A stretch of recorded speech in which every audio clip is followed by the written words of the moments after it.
सध्या भारतासह महाराष्ट्रामध्ये इंधन तुटवडा जाणवतोय। कुठे कशी परिस्थिती आहे पाहूया टॉप 9 बातम्यांमधून। गेल्या 10 दिवसात 4 भारतीय एलपीजी जहाजांनी हॉर्मुझची समुद्रधुनी पार केली। दरम्यान या जहाजांमध्ये अंदाजे 2 दिवसांच्या वापराइतका एलपीजीचा साठा। सध्या भारतीय झेंडा असलेली सुमारे 20 जहाजं सध्या आखाती प्रदेशातच अडकून आहेत।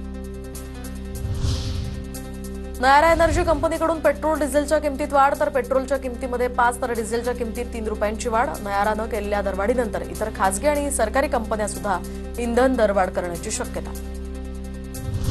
जालन्यामध्ये पेट्रोल आणि डिझेल विक्रीवरील मर्यादा आदेश रद्द। जिल्हा पुरवठा अधिकारी सविता चौधरी यांनी नव्यानं हे आदेश पारित केलेत। दरम्यान पेट्रोल पंपावर पुरेसा साठा उपलब्ध असल्याची प्रशासनाची माहिती।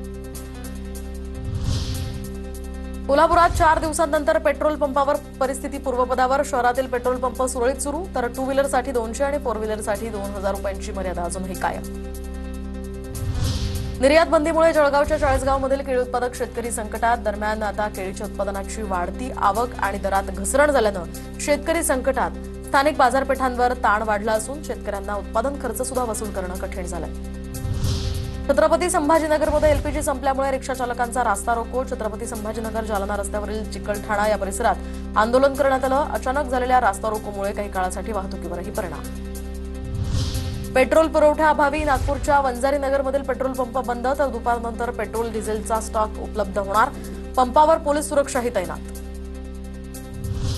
वडाळ्यामधील पेट्रोल पंपावर ग्राहकांची गर्दी। पेट्रोल संपेल अशी काहींनी अफवा पसरवल्यामुळे वाहन चालकांची पंपावर गर्दी। नागरिक अतिरिक्त पेट्रोल भरत असल्याची तक्रार पंप कर्मचारी करतात। जालन्याच्या भोकरदन तालुक्यातील हसनाबादमधील पेट्रोल पंपावर वाहनधारकांची तुफान गर्दी। ग्रामीण भागातील नागरिक कॅन घेऊन पेट्रोल पंपावर दाखल। इंधन मिळणार नाही ही अफवा पसरवल्यानंतर पेट्रोल पंपावर रांगा।